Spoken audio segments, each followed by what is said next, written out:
যদি কেউ সালাহ আদায় না করে তাহলে তার অনেক বিপদ হতে পারে। তখন হতে পারে আপনার বিশ্বাস দুর্বল হয়ে যাবে, অথবা এই বিশ্বাসটা চলেও যেতে পারে। কারণ মানুষ আসলে মনে করে পৃথিবীতে তার যে সম্পদ আর সম্মান আছে এর কারণ হলো পৃথিবীর সব বস্তুগত জিনিস। এভাবে সে আল্লাহ সুবহানাহু ওয়া তাআলার কাছ থেকে দূরে সরে যায়।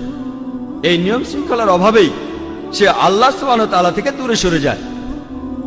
পৃথিবীর বিভিন্ন জিনিসের মোহ থাকলে, বস্তুগত জিনিসের, তাহলে সম্ভাবনা থাকে যে সে অন্যায় কাজ করবে।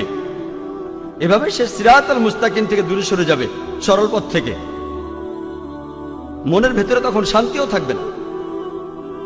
আপনার কাছে যে পরিমাণ সম্পত্তি থাকুক না কেন, এই সম্পদ আপনাকে শান্তি দিতে পারবে না। আর মানুষজন যে কারণে সালাহ আদায় করে না সেটা হলো তাদের জ্ঞানের অভাব। পবিত্র কোরআন বলছে, সূরা ইমরানের 185 নম্বর আয়াতে উল্লেখ করা হয়েছে, কুল্লু নাফসিন যায়কাতুল মাউত, প্রত্যেক জীবকে মৃত্যু স্বাদ গ্রহণ করতে হবে এবং কিয়ামতের দিন তোমাদেরকে তোমাদের কর্মফল পূর্ণ মাত্রায় দেওয়া হবে। এবং যাকে দোজখের আগুন থেকে দূরে রাখা হবে আর যাকে জান্নাতে দাখিল করা হবে সেই হবে এই দুনিয়ার উদ্দেশ্য পূরণের সফলকাম। কারণ নিশ্চয়ই এই পার্থিব জীবন একটা ছলনাময়, ভোগ ব্যতীত কিছুই না। সালাহ আদায় করলে অনেক উপকৃত হবেন। সালাহ একটা জীবন দর্শন। সালাহ আপনার আত্মিক অবস্থানকে উন্নত করবে, পাশাপাশি শারীরিকভাবে উপকৃত হবেন। সালাহ আপনার বিশ্বাসকে বাড়িয়ে দেয়, আপনার বিশ্বাসকে শক্তিশালী করে। পবিত্র কোরআনে সূরা আনফালের 2 নম্বর আয়াতে উল্লেখ করা হয়েছে যে সত্যিকারের বিশ্বাসী তারাই যাদের হৃদয় কম্পিত হয় যখন আল্লাহকে স্মরণ করা হয় আর যখন আল্লাহর আয়াত পাঠ করা হয়। এটা তাদের ঈমান বৃদ্ধি করে এবং তারা তাদের প্রতিপালকের উপরে নির্ভর করে। পবিত্র কোরআন বলছে, সূরা ফাতিহার 5 থেকে 7 নম্বর আয়াতে উল্লেখ করা হয়েছে, ইয়াকা না'বুদু ওয়া ইয়াকা নাস্তাঈন, আমরা তোমারই ইবাদত করি, তোমারই সাহায্য প্রার্থনা করি। ইহদিনাস সিরাতাল মুস্তাকিম সিরাতাল লাযিনা আন'আমতা আলাইহিম গায়রিল মাগদুবি আলাইহিম ওয়ালাদ-দাল্লিন, আমাদের সরল পথ দেখাও, তাদের পথ যাদের তুমি অনুগ্রহ দান করেছো, তাদের পথ নয় যারা ক্রোধ নিপতিত, যারা পথভ্রষ্ট। এতে আপনার জীবনের শৃঙ্খলা বাড়বে। সত্যিকারের মুসলিম সে তার দিন শুরু করে ফজরের সালাহ আদায় করার মাধ্যমে। আর ফজরের সালার সময় মুয়াজ্জিন আজান দেওয়ার সময় বলেন, আসসালাতু খায়রুম মিনান নাওম, যে ঘুম অপেক্ষা সালাহ উত্তম, ঘুমিয়ে থাকার চেয়ে নামাজ পড়া উত্তম। একজন সত্যিকারের মুসলিম দিনের মাঝখানে সালাহ আদায় করে আর সে তার দিন শেষ করে এশার সালাহ দিয়ে ঘুমাতে যাওয়ার আগে। সালাহ এছাড়াও সামাজিক অবস্থান উন্নত করে।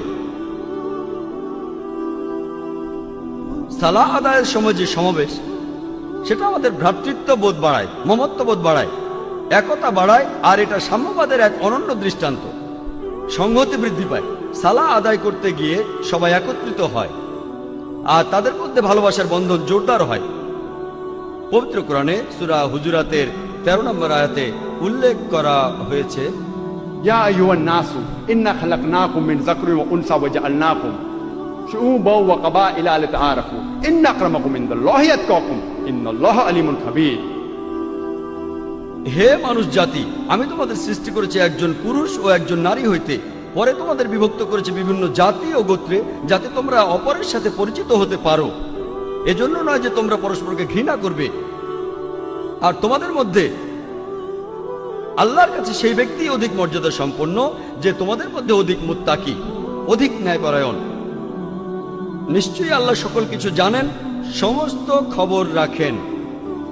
আল্লাহ সুবহানাহু ওয়া তাআলা আমাদের যেটা দিয়ে বিচার করবেন সেটা গোত্র নয়, বর্ণ নয়, ধর্মবিশ্বাস নয়, সম্পদ নয়, লিঙ্গ নয়, সেটা হলো তাকওয়া, অর্থাৎ ন্যায়পরায়ণতা, আল্লাহকে মেনে চলা এবং ধার্মিকতা।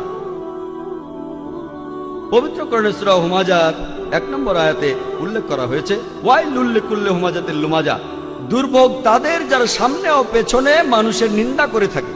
সালাহ আমাদেরকে বিরত রাখে মানুষের নিন্দা করা থেকে।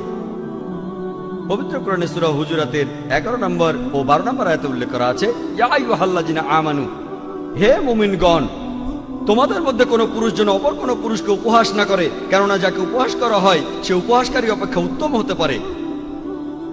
কোন নারী অপর নারীকে যেন উপহাস না করে, কেননা যাকে উপহাস করা হয় সে উপহাসকারী অপেক্ষা উত্তম হতে পারে। একে অপরের প্রতি তোমরা দোষারোপ করো না এবং তোমরা একে অপরকে মন্দ নামে ডেকো না। ইয়া আইয়ুহাল্লাযিনা আমানু, হে মুমিনগণ, তোমরা অনুমান হতে দূরে থাকো, কারণ অনুমান কোন কোন ক্ষেত্রে পাপ। একে অপরের গোপনীয় বিষয় সন্ধান করো না এবং একে অপরের পশ্চাতে নিন্দা করো না, পেছন থেকে নিন্দা করো না। তোমাদের মধ্যে কি কেউ তার মৃত ভাইয়ের গোশত খেতে চাইবে? পবিত্র কোরআন বলছে, যদি পেছন থেকে নিন্দা করেন তাহলে আপনি যেন আপনার মৃত ভাইয়ের গোশত খাচ্ছেন, কারণ মৃত ভাইয়ের গোশত খাওয়া হলো দ্বিগুণ অপরাধ। খাদ্য হিসেবে মানুষের গোশত খাওয়া একটা অপরাধ। এমনকি ক্যানিবালরা যারা মানুষের গোশত খায় তারাও কখনো তাদের মৃত ভাইয়ের গোশত খায় না। কোরআন বলছে যদি পেছন থেকে নিন্দা করেন তাহলে দ্বিগুণ অপরাধ করছেন। অপরাধটা এমন যেন আপনি মৃত ভাইয়ের গোশত খাচ্ছেন। কোনো প্রমাণ ছাড়াই কারো ব্যাপারে নিন্দা করো না, এটা পাপ। আর কারো পেছন থেকে নিন্দা করা হলো দ্বিগুণ পাপ, দ্বিগুণ পাপ। আর আল্লাহ সুবহানাহু ওয়া তাআলা এখানে তিনি নিজেই উত্তর দিয়েছেন, তোমরা তাকে ঘৃণ্যই মনে করো। সালাহ এটা আমাদের ব্যবসা ক্ষেত্র এবং দৈনন্দিন কাজের মধ্যে সত্যবাদিতা এবং সততাকে বাড়ায়। আমি আগে বলেছিলাম পবিত্র কোরআনে সূরা আনকাবুতের 45 নম্বর আয়াতে উল্লেখ করা হয়েছে, উতলু মা উহিয়া ইলাইকা মিনাল কিতাবি ওয়া আকিমিস সালাতা ইন্নাস সালাতা তানহা আনিল ফাহশাই ওয়াল মুনকার, যে তুমি আবৃত্তি করো সেই কিতাব হতে যা তোমার প্রতি প্রত্যাদেশ করা হয় এবং সালাত কায়েম করো, কারণ নিশ্চয়ই সালাত তোমাকে অশ্লীল ও মন্দ কাজ হতে বিরত রাখে। পবিত্র কোরআন বলছে সূরা ইসরার 81 নম্বর আয়াতে উল্লেখ করা হয়েছে, ওয়াকুল জাল হক ওয়া যাকাল বাতিল ইন্নাল বাতিলা কানা যাহুকা, বলো সত্য এবার উপস্থিত হয়েছে এবং মিথ্যা বিলুপ্ত হয়েছে, কারণ নিশ্চয়ই মিথ্যা তার প্রকৃতিগত কারণেই ধ্বংস হয়ে যাবে। সালাহ আমাদের সত্যবাদী হতে শেখায়। একই ধরনের কথা বলা হয়েছে সূরা বাকারায় 42 ও 43 নম্বর আয়াতে উল্লেখ করা হয়েছে যে তোমরা সত্যকে মিথ্যার সাথে মিশ্রিত করো না এবং জেনে শুনে সত্য গোপন করো না। কোরআন আমাদের সত্যবাদী হতে শেখায় যে সব সময় আমরা সত্যি বলবো।